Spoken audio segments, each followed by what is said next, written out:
Hi viewers, welcome to south Indian recipe. இன்றைக்கி இந்த வீடியோவில் வந்து ரொம்ப ஈஸியாக டேஸ்டியாக எப்படி கீரை பொரியல் செய்யலாங்கிறத தான் பார்க்க போகிறோம். வாங்க. இந்த முறையில் கீரை பொரியல் செய்கிறதுக்காக கீரையை நறுக்கி வச்சுருக்கேன். நல்லா கழுவிட்டு சுத்தமாக கழுவிட்டு நறுக்கி எடுத்து வச்சுருக்கேன். அப்போ வெங்காயம், அப்புறம் பார்த்திங்கன்னா 3 பல்லு பூண்டு, ஒரு மிளகாய், தேங்காய், ஒரு பேனில் 1 டேபிள் ஸ்பூன் எண்ணெய் எடுத்துருக்கிறேன். எண்ணெய் சூடாயிட்டு இப்போ அதை தாளிக்கிறதுக்காக கொஞ்சமாக கடுகும் சின்ன ஜீரகம் இது ரெண்டுமே நல்லா பொரியட்டும்.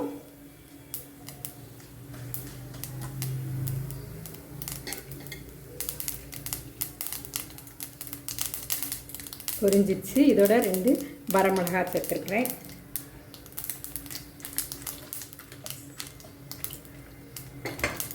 இப்போ ஒரு கொத்து கருவேப்பிலை,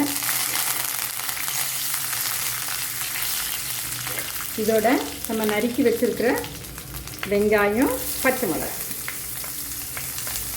ரெண்டுமே லைட்டாக நம்ம வதக்கிக்கிடலாம். ஆக்சுவலாகவே பார்த்திங்கன்னா சம்மர் டைம்லலாம் நான்வெஜ்ஜை விட வெஜிடேரியன் சாப்பிட்றது நல்லது, பிள்ளைகளுக்கு கொடுக்குறதும் நல்லது. இந்த கீரை பொரியலை பொறுத்தவரை வந்து பிள்ளைகள் ரொம்ப விரும்பி சாப்பிடுவாங்க. இது வேகட்டும் கொஞ்சம். இப்போ இதில் வந்து தட்டி வச்சுருக்கிற பூண்டை சேர்த்துக்கலாம். பார்த்திங்கன்னா நம்ம பொடிசாக நறுக்கி வச்சுருக்கிற தண்டு சேர்த்துக்கலாம். தண்டு ஒரு 50% இந்த எண்ணெயில் நல்லா வதங்கட்டும். தண்டு 50% வெந்துருச்சு. இந்த ஸ்டேஜில் வந்து இது வெந்த பிறகு போட்டால் தான் கீரையெல்லாம் வேகிற கரெக்டாக இருக்கும். இந்த ஸ்டேஜில் வந்து நம்ம கீரை இலையை சிறுசாக நறுக்கி வச்சுருக்கோம்ல அதை சேர்த்துக்கலாம். தண்ணி இல்லாமல் எடுத்து வைக்கணும். அப்போ தான் கீரை பொரியல் வந்து ஒட்டாமல் அருமையாக வரும்.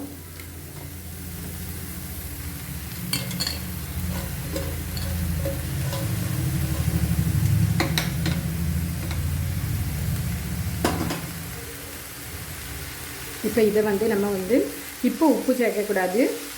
இது நல்லா இந்த எண்ணெயில் வதங்கி வரட்டும்.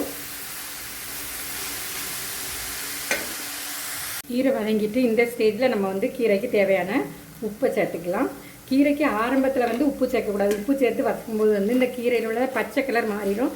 ரெண்டாவது நமக்கு வந்து கீரை ஃபஸ்ட்டில் பார்த்திங்கன்னா நிறைய குவான்டிட்டியாக இருந்த மாதிரி இருக்கும். உப்பு எவ்வளோ போடணுங்கிறது தெரியாமல் போயிடும். இனி இது வந்து உப்பு பிடிக்கட்டும். ஒரு 30 செகண்ட் இப்படியே இருக்கட்டும்.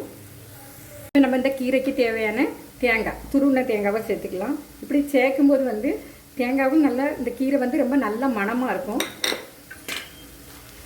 இவ்வளோதான், கீரை பொரியல் வந்து ரெடி ஆகிட்டு. இதே போல் நீங்களும் உங்கள் வீடுகளில் செய்து பாருங்கள். லைக் பண்ணுங்கள், ஷேர் பண்ணுங்கள், மறக்காமல் சப்ஸ்கிரைப் பண்ணுங்கள். தேங்க்யூ ஃபார் வாட்சிங் மை வீடியோஸ்.